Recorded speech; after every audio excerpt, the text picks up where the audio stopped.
ចាយាព្រៃប្រឹងសាខៀវស្រងាត់ស្របំប្រមាត់ស្ទឹងស្តាត់យំសូរឆ្លើយឆ្លងធ្នមបេះដូងស្ងំសុខផុតទុកលោកីលើសាដឹងចាយាព្រៀបបានតាមួយតងរីកស្រព្រឹមព្រៃក្នុងសួនសួជ័យល្បានល្បីអាចឆ្លាតយ៉ាងថ្លាថ្លៃ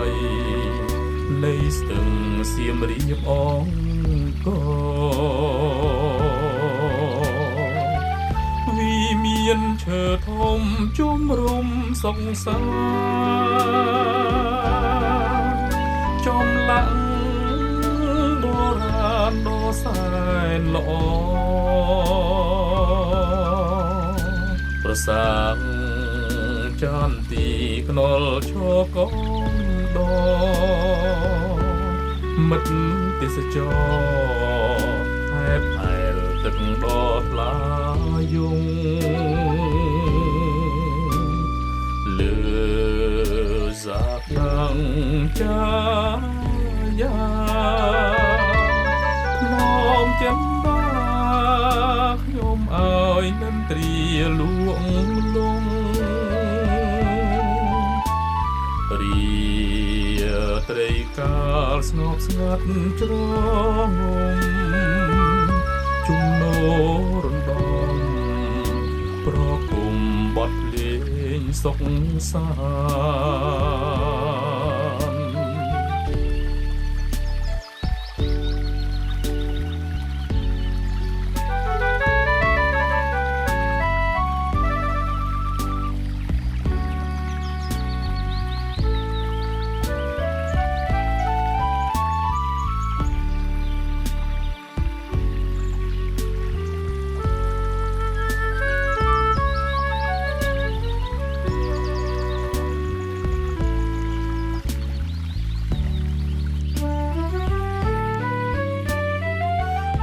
មានឈើធំជុំរុំសុខសាន្ត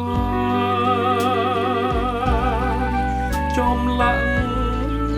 បុរាណដ៏សែនល្អប្រសាទចន្ទីខ្នល់ឈរកង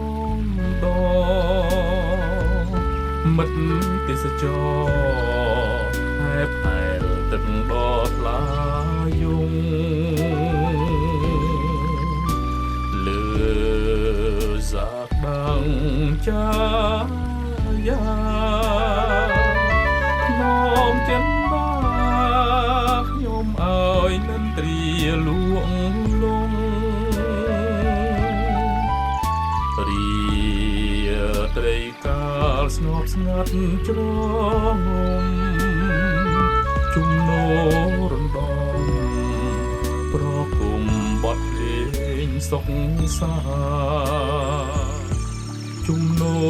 រំដំប្រគុំបត់លេងសុខសាជំនោរំដំប្រគុំបត់លេងសុខសា